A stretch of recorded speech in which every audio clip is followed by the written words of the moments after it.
Brought to you by Standard Bank, the bank for entrepreneurs. I'm very much an Afro-optimist, so I believe there's a significant opportunity for our customers in expanding into Africa. There's a demand for products that are not in those markets already, and with that demand for the products, you need services to back that up, whether it be logistics companies, whether it be cold storage businesses, whether it be ICT infrastructure. The demand for the products in these countries is actually causing a massive supply chain or value chain that requires servicing. Many of our clients and customers in general are experiencing various challenges in South Africa, and because of this they are looking across the borders to expand their businesses. From an economic growth perspective, you'll find that various countries have economic growth prospects that are significantly higher than what South Africa is providing, and then generally some of these governments in these countries are putting structures in place to truly welcome foreign direct investment, and with tax incentives, economic zones, etc. So they're making it quite appealing for our customers and the South African business public in general to expand into their countries. The opportunity in Africa is obviously significant, and the growth numbers that we see coming out of these countries make it very appealing for businesses to expand into these countries.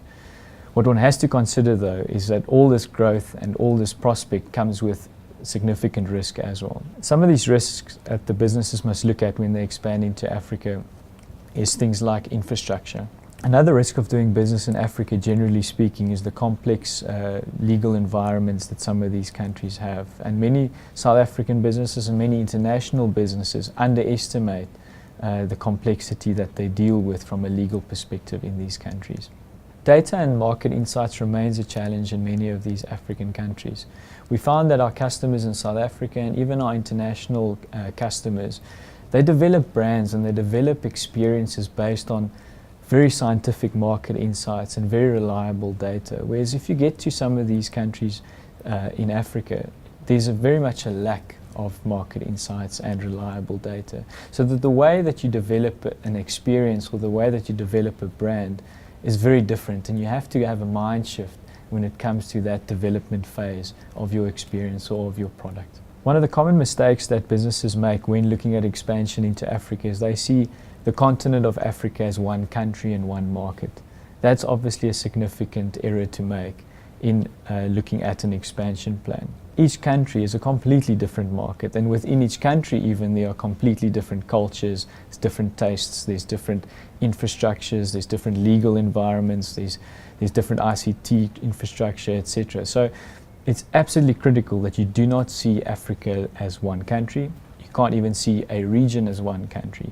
So it's very particular when it comes to the design of your product, the design of your customer experience, that you take into consideration what that local environment is like.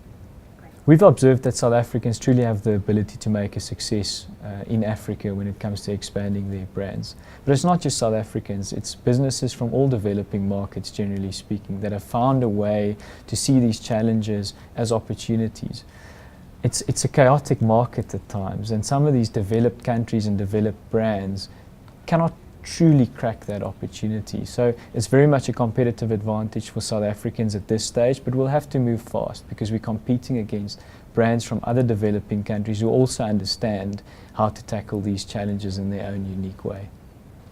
If you are interested in expanding into Africa, I would strongly suggest you make contact with your business banker or your account executive. They'll be able to introduce you to the Africa desk, which is based in Johannesburg, and then this Africa desk can facilitate an introduction into the respective countries that you are interested in. Brought to you by Standard Bank, the bank for entrepreneurs. Standard Bank. Moving forward.